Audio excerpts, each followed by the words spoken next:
I've given you ahsanu bil husna, and we'll do bil husna at the very end. Now let's see what these two bas were doing. Look, Allah could have said He will give the sinners based on their sins, because of their sins, and He will pay the excellers because of their excellence. But He didn't do that. So there are two things missing.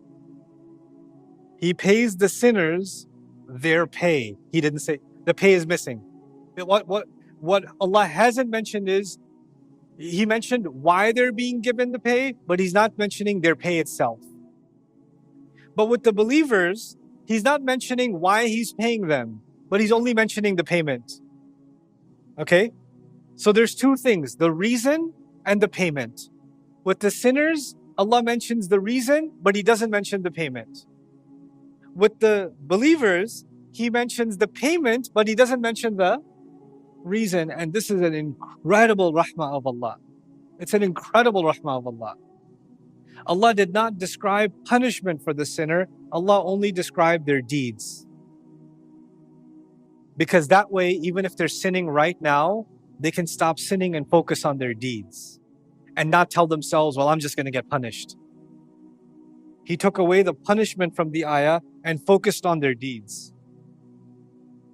But for a believer, He didn't focus on the believer's deeds. He focused on Allah's payment. Why? So the believer doesn't become impressed with their deeds. They don't start thinking, it's because of my deeds I'm going to get Jannah. No, you're going to get Jannah because of Al-Husna. Or with you're going to be compensated. Those who did their best will be compensated with the ultimate best. Look at the transition now. Let's understand this last part. الَّذِينَ أَحْسَنُوا بِالْحُسْنَى. My best, is that perfect? Your best, is that perfect? Far from it. Far from it. Our best is pretty lame. But it's still our best. Allah does not say, I will give you according to, because your best was like 60%, so I'm going to give you reward based on 60%. Al-Husna in Arabic actually is the superlative form. It actually means the ultimate best, the absolute best. Was my effort absolutely the best? No, it was imperfect, because my best is imperfect. But Allah's reward based on my imperfect effort is actually ultimately the most beautiful. This is the same word that's used for Allah's names. فَلَهُ الْأَسْمَاءُ الْحُسْنَى. It's the description of something. Nothing can be more beautiful is what's called Al-Husna. Nothing can be more beautiful inside and out is called Al-Husna. Allah is saying, I will give you in Jannah something that will look beautiful on the outside and you will feel beautiful on the inside. And you have never seen more beauty on the outside and you have never felt this beautiful on the inside. That is Al-Husna. And that's what I'm willing to give you. You just give me your best. وَيَجْزِيَ الَّذِينَ أَحْسَنُوا بِالْحُسْنَى. You know what Allah is showing us? Allah is showing us the sinners are going to be punished exactly based on their deeds, but the doers of good are being given way more than they could ever earn. Way more than that. Now let's think about this inside and outside beauty before we conclude. If I'm in a beautiful place but I'm depressed, does the place look beautiful? You could be in a 5-star hotel, they're giving you the best food, everything's amazing, and you're like, I don't know why nothing means anything. I'm not hungry. I don't want to go anywhere. Can we go back home? Because there's beauty on the outside, but there are feelings of ugliness on the inside. That's not Al-Husna. There are people who try to find goodness on the inside. And I've met people that have a lot of happiness on the inside and they have practically nothing outside. They have nothing outside. But that doesn't mean their life is easy. There's still the ugliness of the outside to deal with. Disease, sickness, poverty, hunger. They have to deal with those things. Those are ugly things. But at least they have a lot more beauty on the inside. Allah is offering us a Jannah where it's the ultimate beauty on both ends. It's beyond, we can't imagine this. It's not something we've ever experienced. We can't. And He says this is what He's going to do. Why? Because He owns whatever's in the skies and whatever's in the earth. لِيَجْزِيَ الَّذِينَ أَسَاءُوا بِمَا عَمِلُوا وَيَجْزِيَ الَّذِينَ أَحْسَنُوا بِالْحُسْنَى. I'm going to give you a taste of tomorrow at 7, just a taste. And I can't go into the whole thing because I don't want to do injustice to the ayah. We have a little bit of time, so I'm going to use it. Those who do their best. I mean, I expect that they're people of tahajjud. I expect that these are people that are doing at least one umrah a year, multiple hajjages, donate a lot of money, right? They're at the masjid every day, 5 times a day, or at least Fajr and Isha every day. These are people that are like doing dhikr all the time. They're spiritual high standards. These are people of ihsan. These are people of ihsan. This ayah 32 is a description of the people that will get the very best Jannah. Al-Husna. Al-Husna means they can't be any more beautiful than that. These are the people who get it. I'm going to just translate it for you so you appreciate what he's saying. الَّذِينَ يَجْتَنِبُونَ كَبَائِرَ الْإِثْمِ وَالْفَوَاحِشِ. The people who are able to stay away from and avoid major sins and all kinds of indecency and ugliness. إِلَّا اللَّمَمْ, except slip-ups. Except the occasional slip-ups. Except messing up here and there. إِنَّ رَبَّكَ وَاسِعُ الْمَغْفِرَةِ. No doubt about it, your master is very vast in forgiveness. وَأَعْلَمُ بِكُمْ إِذْ أَنشَأَكُم مِّنَ الْأَرْضِ. He knows better about you when he brought you up from the earth. وَإِذْ أَنْتُمْ أَجِنَّةٌ فِي بُطُونِ أُمَّهَاتِكُمْ. And he knows you better. He's known you better when you were in the bellies of your mothers hidden away. فَلَا تُزَكُّوا أَنفُسَكُمْ. So don't consider yourselves pure. وَأَعْلَمُ بِمَنِ اتَّقَى. He knows better who has taqwa. That's the ayah. This ayah needs an hour. Well, you just need to appreciate what's happened here. The previous ayah was people who do ihsan. الَّذِينَ أَحْسَنُوا بِالْحُسْنَى. The people of ihsan should be described now with the best deeds. What are the best deeds? They don't mess up in a major way. They don't kill anybody. They don't eat haram. They don't commit major sins. And they do mess up sometimes. Like illa lamam, they do mess up sometimes. Not major sins, but stuff happens. They get angry sometimes. They ended up backbiting somebody here and there. They look somewhere they shouldn't have looked. They had a conversation they shouldn't have. They do make mistakes. And I'm telling you something. I know there are kids here, so I won't go into detail.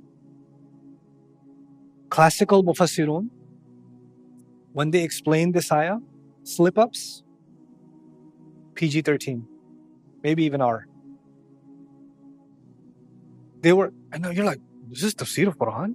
From the Sahaba? From what? Does anybody else know this? Is it Ibn Kathir? Like when I opened and start reading it, I'm like, I better not read this out loud. They actually started going into detail. What is the slip-up? And the slip-ups are a bunch of astaghfirullahs. I'm telling you, there are a bunch of astaghfirullahs. Why are they there? Why are these people saying this? Why are they so liberal? I thought Islam is conservative.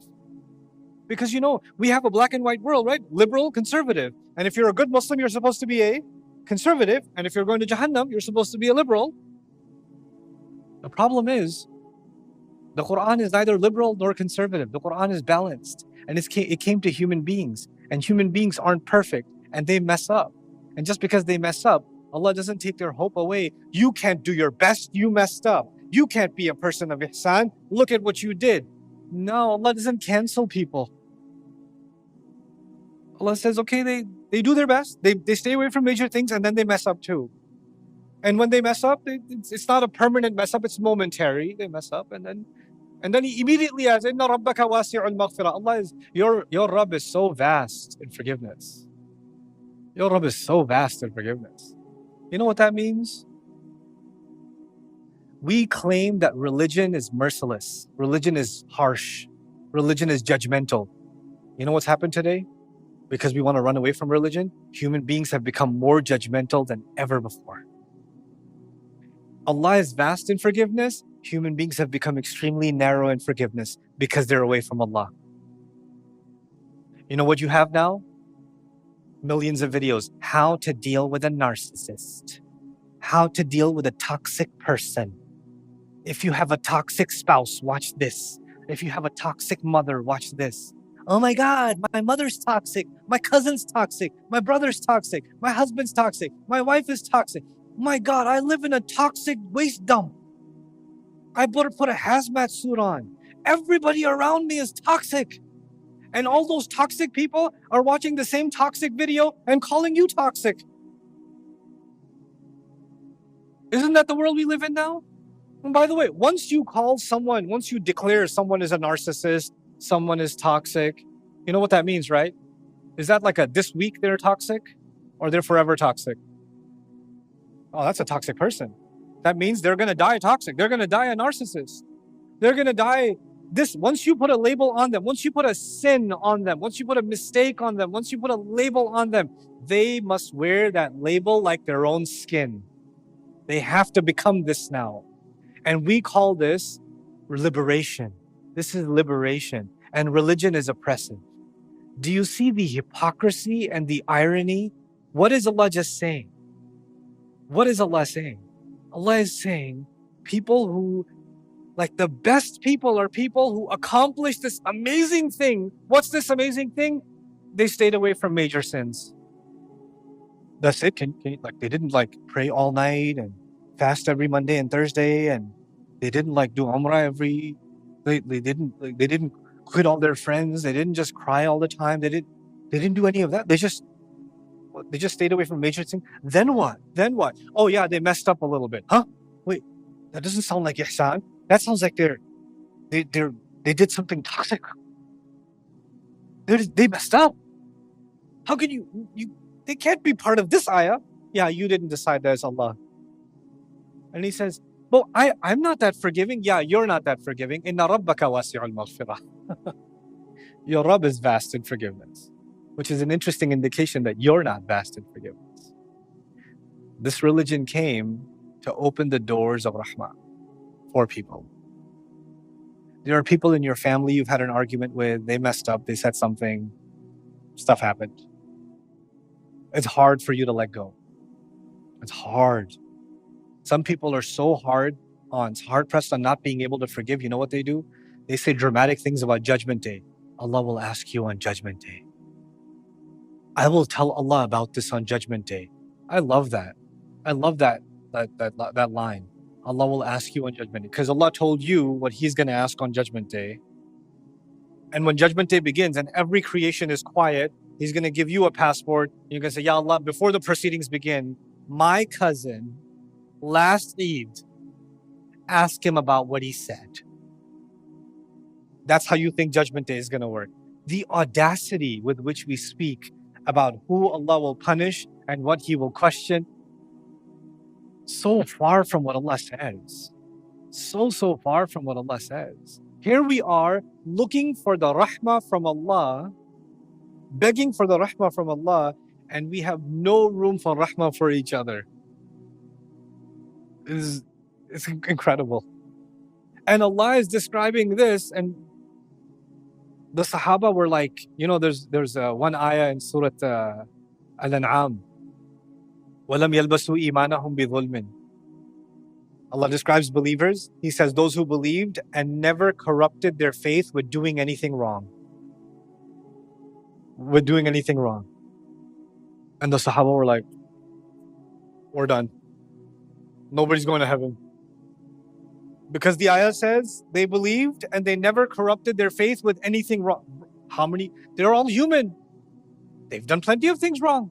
What's going to happen? They went to the Prophet. Ayyuna la yazlimu nafsahu. Who of us doesn't wrong themselves? No, Allah is saying dhulm here means shirk. They didn't do something majorly bad. The ultimate dhulm. Inna shirka la dhulmun azim. That's what Allah is saying here. The Prophet explained, and the Sahaba are like, and so are the rest of us, like, oh, okay. You know what? I've been trying to study Quran for 20-something years. I'll tell you something.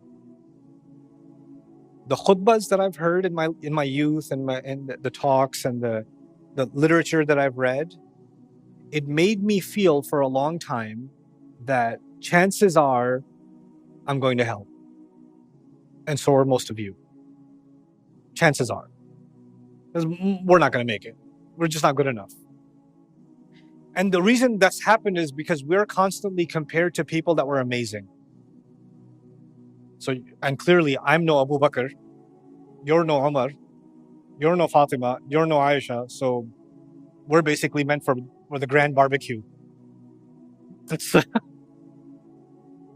and then the khutbahs that I heard all these years, the thing that kept getting repeated is all the amazing people already died. And now we just have you.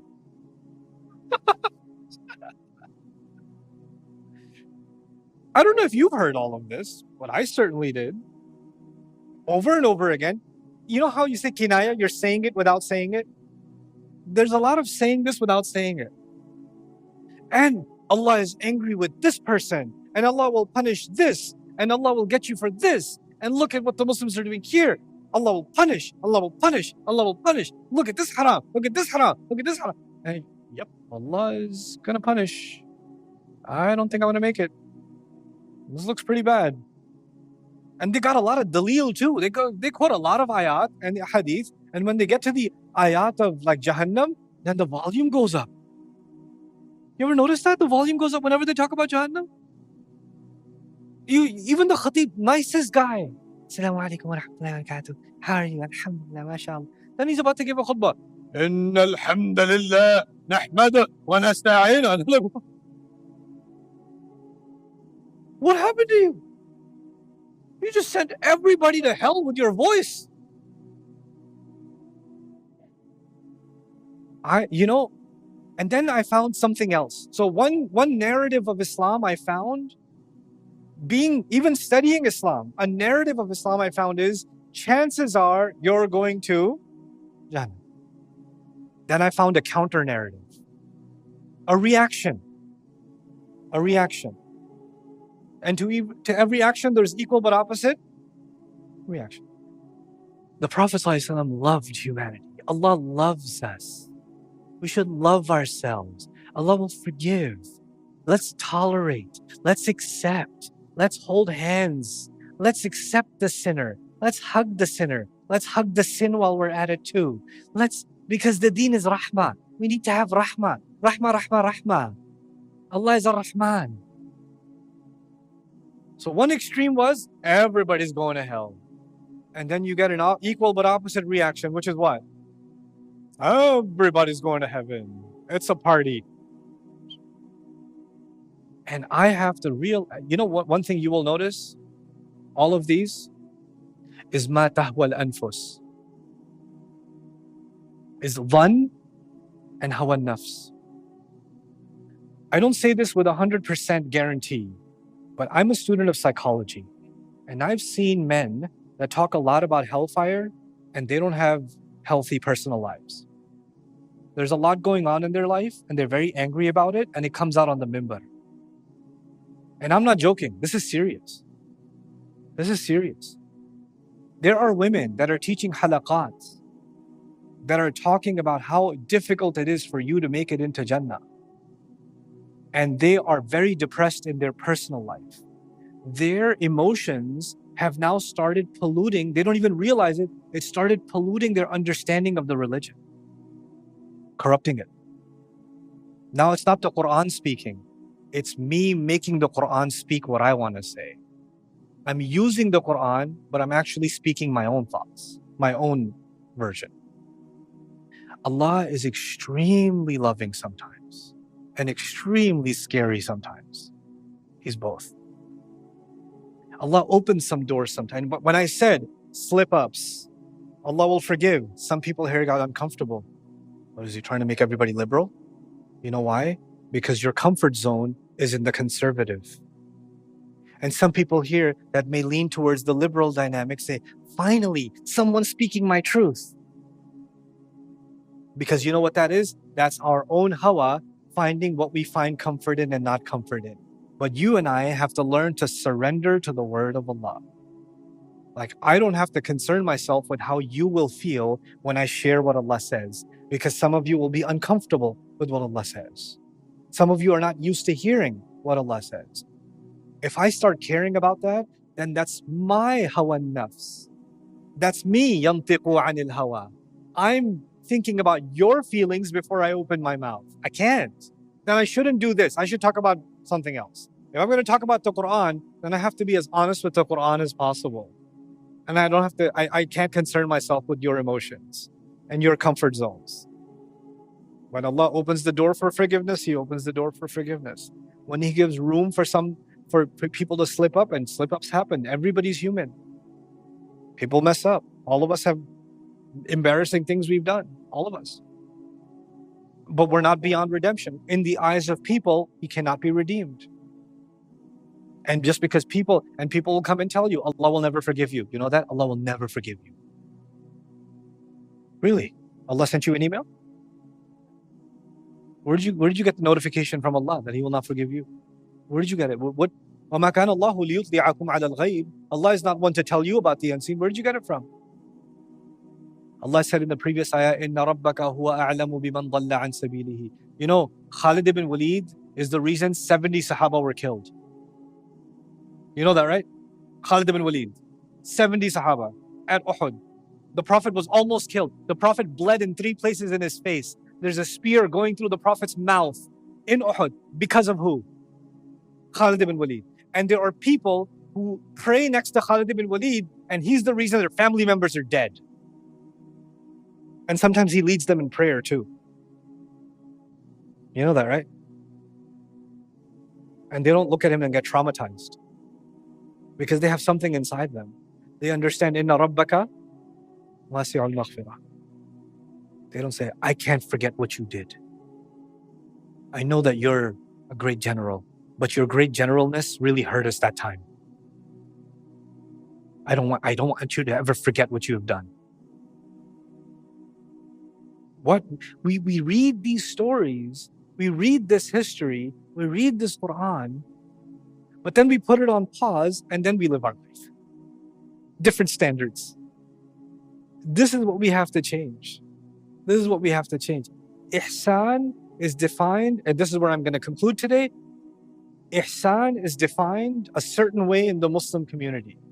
Ihsan means someone who looks a certain way, they talk a certain way, they have a certain amount of knowledge, they have a certain amount of practice. It's an outwardly thing, ihsan. And ihsan in the Quran is much more attainable. It's much more realistic. How do you become I'm a Muslim. How do you become a muhsin? I'm a Muslim, I've made some mistakes, I've made some sins. How do I become a muhsin? Okay, stay away from major sins. You mess up sometimes, just pick yourself up, get back up on the horse, keep moving. Don't get addicted to sin. Don't stick on the same sin. But even along the way, you'll mess up here and there. That'll happen. It's okay. Inna rabbaka wasi'ul maghfirah. What I'll leave you with is last section. What was the last section mostly about? The one before this one. Do you know? Remember? Angels? Daughters of God? People put angels and daughters of God between themselves and God. Why? Because they say, God's going to be angry at me. I need someone who will forgive, who will put in a good word, right? And in this next section, Allah says, why do you need anyone? You can mess up, I'll forgive you. You're not beyond redemption with me. Inna rabbaka wasi'ul maghfirah. And you know what? If you spent a long time with me, and then I was in trouble, then you'd come and defend me and say, no, I know him personally. I know he messed up here and there, but he's not like that. Because the one who knows you most can defend you the best. You understand? So the angel that has lived his whole life here and here knows you really well, right? And what does Allah say in this ayah? وَأَعْلَمُ بِكُمْ. He knows you better. You were going to use the angel to go make a case to Allah and say, Ya Allah, I know this one. I've been with him my whole life. He's a good person. Allah says, He knows you better. إِذْ أَنْشَأَكُم مِّنَ الْأَرْضِ. When you brought you out from the earth. When you were buried deep inside the womb of your mother didn't even know you. I knew you. You're going to tell me somebody else knows you better? Somebody else is going to make a case for you? Nobody will make a case for you like I will. I'm the one who forgives. It's so beautiful. the spiritual way in which he crushes shirk here. Because one of the roles of shirk was, we can't face Allah. He's too scary. We have to put someone in between. And Allah says, why do you need someone in between? Amazing. It's just absolutely amazing. We're going to unpack. We haven't unpacked anything yet, actually. I just introduced the ayah. We didn't actually go into the ayah. But we're going to do this ayah piece by piece. الَّذِي يَجْتَنِبُونَ, then كَبَائِرُ الْإِثْمِ, then فَوَاحِشْ, then إِلَّا اللَّمَمْ, then إِنَّ رَبَّكَ وَاسِعُ الْمَغْفِرَةِ, then هُوَ أَعْلَمُ بِكُمْ إِذْ أَنْشَأَكُمْ مِنَ الْأَرْضِ, then وَإِذْ أَنْتُمْ أَجِنَّةٌ فِي بُطُونِ أُمَّهَاتِكُمْ, then فَلَا تُزَكُّوا أَنفُسَكُمْ, then هُوَ أَعْلَمُ بِمَنِ اتَّقَى. It's like 8 lectures. So I can't do it in this time. I can introduce it though. Read this ayah yourself before tomorrow, contemplate it, and we'll discuss it. This is the longest ayah of the surah for a reason. A surah that has so many short ayat, and in the heart of the surah, Allah put this ayah. It's so, so beautiful.